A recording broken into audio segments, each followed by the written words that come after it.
મોંઘા મૂલા પશુધનની ચોરી અને ત્યારબાદ તેની કતલ. આ ઘટના સાબરકાંઠાની છે. સાબરકાંઠામાંથી આખી ગેંગ ઝડપાઈ છે. ગુજસી ટોક સહિતની કાર્યવાહી પણ આરોપીઓ વિરુદ્ધ કરવામાં આવી છે. શું છે સમગ્ર મામલો? કેવી રીતે પશુધનની ચોરી કરતા ને તેના કતલ? જુઓ અહેવાલ.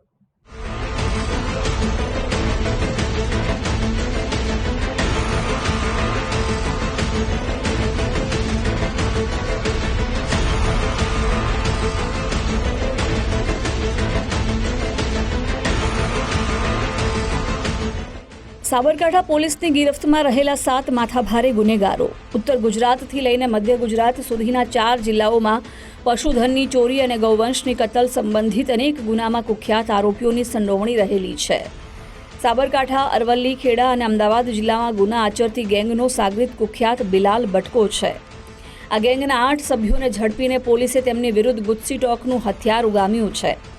આ કુખ્યાત બિલાલ બટકો ગેંગના સભ્યો અને તેમની ગુનાહિત પ્રવૃત્તિ પર નજર કરીએ તો મુખ્ય સાગરીત બિલાલ ઉર્ફે કસાઈ હનીફ કુરેશી અમદાવાદના નારોલ વિસ્તારનો છે, જેની સામે 13 ગુના પોલીસના ચોપડે નોંધાઈ ચૂક્યા છે.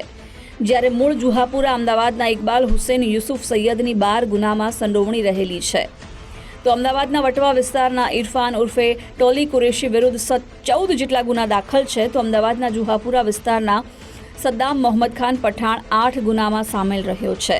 ખેડા જિલ્લાના દંતાલીના સાહિલ શરીફ પઠાણના માથે પણ 11 ગુના નોંધાયેલા છે. જ્યારે દહેગામના બહિયલ ગામના આરીફ ઉર્ફે કાલુ સિયાઈ અને સંજય દેવી પૂજક સામે 8 ગુના પોલીસ ચોપડે નોંધાયેલા છે. તો બહિયલના જ મુસ્તકીમ ઉર્ફે ખચકો સિપાઈ વિરુદ્ધ 9 ગુના દાખલ થયેલા છે. સંગઠિત થઈને ગુનાખોરી આચરી 4 જિલ્લાઓમાં ભયનું વાતાવરણ સર્જનારી બિલાલ બટકો ગેંગના તમામ 8 સભ્યોને પોલીસે ઝડપી પાડ્યા છે. આ ગેંગે આચરેલી ગેરકાયદે પ્રવૃત્તિઓ અંગે આગામી પૂછપરછ દરમિયાન વધુ સ્ફોટક ખુલાસા થવાની શક્યતા છે. આવેલું હતું કે બિલાલ બટકો અને એના સાગરીતોની આખી ગેંગ છે કે જે ફક્ત પશુ ચોરી જ નથી કરતી, ત્યારબાદ તેની ઘાતકીપણે હત્યા પણ કરે છે. અને અગાઉ ભૂતકાળમાં અમદાવાદના સરખેજ અને નારોલ પોલીસ સ્ટેશનની અંદર એ લોકો ગૌવંશની હત્યા સાથે પણ જોડાયેલા છે. આને ધ્યાનમાં રાખીને તે લોકો જે આખી ગેંગ છે તે લોકો વિરુદ્ધ કાયદેસરની કાર્યવાહી હાથ ધરવામાં આવી હતી. અને એ લોકોનો ગુનાહિત ઇતિહાસ ચકાસતા જીસી ટોક કરવા માટે થઈને પૂરતા આપણી પાસે કારણો હોય, સાબરકાંઠા એલસીબી દ્વારા જીસી ટોકની દરખાસ્ત તૈયાર કરવામાં આવી અને range IG Virendra Yadav sir દ્વારા તેને મંજૂરી આપવામાં આવતા સાબરકાંઠા એલસીબી દ્વારા તલોદ પોલીસ સ્ટેશન ખાતે જીસી ટોકનો ગુનો નોંધવામાં આવ્યો છે. અને સાબરકાંઠા અને અરવલ્લી જિલ્લામાં નોંધાયેલા પશુ ચોરીના 14 ગુનાનો ભેદ ઉકેલાયો છે. છેલ્લા 10 વર્ષથી પશુ ચોરીના અનેક ગુનાને અંજામ આપીને આતંક મચાવનારી ગેંગ વિરુદ્ધ અનેક ફરિયાદો થઈ છે. આ ટોળકીના સભ્યો શસ્ત્રો રાખીને મારામારી કરવાના કેટલાક કેસમાં પણ સંડોવાયેલા છે. આ ટોળકીએ ગુનાહિત પ્રવૃત્તિ આચરી એકઠી કરેલી મિલકતોની આગામી દિવસોમાં તપાસ હાથ ધરવામાં આવશે અને ગેરકાયદે મિલકતો કે વાહનો ટાંચમાં લેવાની પ્રક્રિયા પણ શરૂ કરાશે. ટોટલ 8 લોકો જે બિલાલ બટકો ગેંગ જે છે એની સાથે જોડાયેલા છે, તેમાંથી 7 લોકોને ડિટેન કરી તે લોકો વિરુદ્ધ કાયદેસરની કાર્યવાહી હાથ ધરવામાં આવી છે.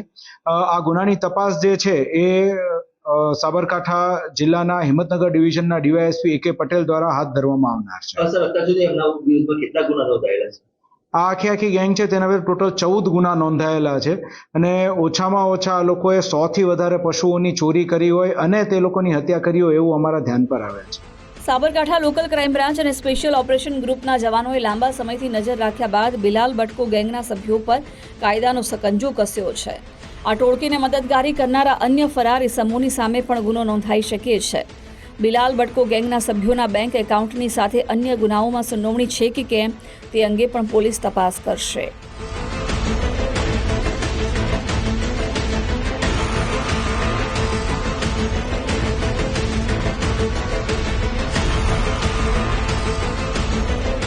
યશ ઉપાધ્યાય, ગુજરાત ફર્સ્ટ, સાબરકાંઠા.